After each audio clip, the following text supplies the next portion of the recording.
So Shohei Ohtani dominates in his spring training debut. Soto signs a brand new contract with the Washington Nationals. The Reds, Luis Castillo will miss opening day. Freeman feels right at home in LA, not to mention that Ronald Acuña Jr. will not play in any spring training games here in 2022. And now before we get into all that, guys, I'm going to need you to do a couple of things for me, please. First, leave a like on the video if you enjoyed. Next, go over, smash the red button, go subscribe.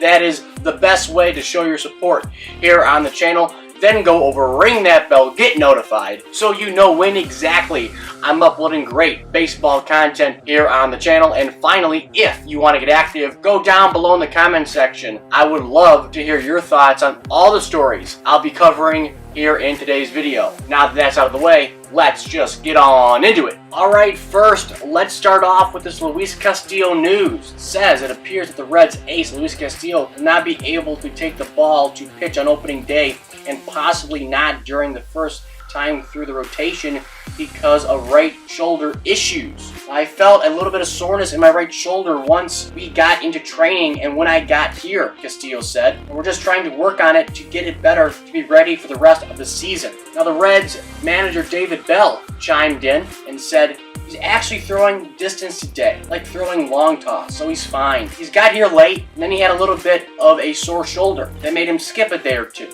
Still trying to build him back up into a bullpen session, but he's obviously a little bit delayed. So to me, it looks like that a Castillo delay, if there's any, will most likely be due to the fact that we had a shortened spring training and that Castillo himself was late when it comes to showing up to spring training. I really don't think a delay will have anything to do with his overall health, which is a good thing if you're a Reds fan. Now, topic number 2, it looks like Juan Soto has signed a new contract with the Nationals. Yeah, it says the Nationals agreed to terms with 6 of their 7 arbitration-eligible players on Tuesday, including a $17.1 million deal with Juan Soto for the 2022 season, a source told Mark Feinstein. Now, Soto's contract came a little short of the record for a player in his second year arbitration as a Super 2, which is currently held by Nolan Arenado after he earned $17.75 million in 2018 from the Rockies. Now, of course, Soto is set to become a free agent in 25,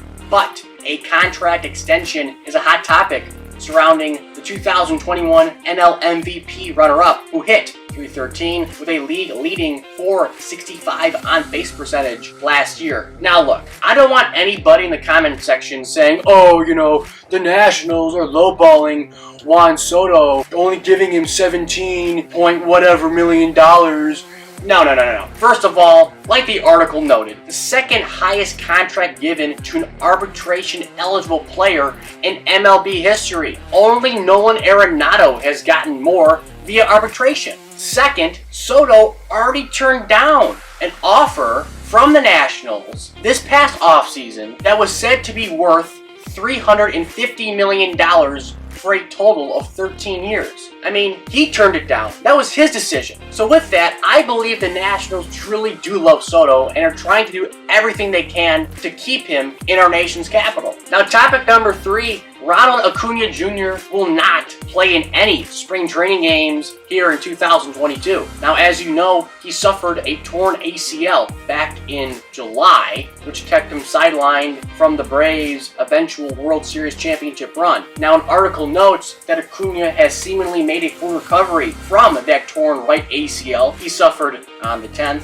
The young superstar has been rehabbing and taking batting practice, but he will not appear at any spring training games. Now, I will say, this is not surprising to me when it comes to Acuña missing spring training games. Why? Well, because it's obvious the Braves don't feel he can push it and give it max effort when it comes to his running. Now, obviously, like the article noted, he can take batting practice, he can take fly balls off of fungo bats in the outfield, lightly jog, but he can't run at full speed, and that's the main reason why he's not playing any spring training game. Because it doesn't matter if you're in spring training or the regular season, most players give it at least, 95% effort. So you don't want Juan Soto giving it 80 to 85% effort in a spring training game when it comes to running down the line or trying to track a ball in the outfield. You just don't want that if you're the Braves, because that could translate into the regular season, because maybe he's, really not recovered. So I think it's smart that the Braves are not having him play in any spring training games. It's a bummer for the Braves fans, but hey, you got to keep your superstar healthy for as long as you possibly can. And if that means missing a couple spring training games, so be it. I think it's a smart move,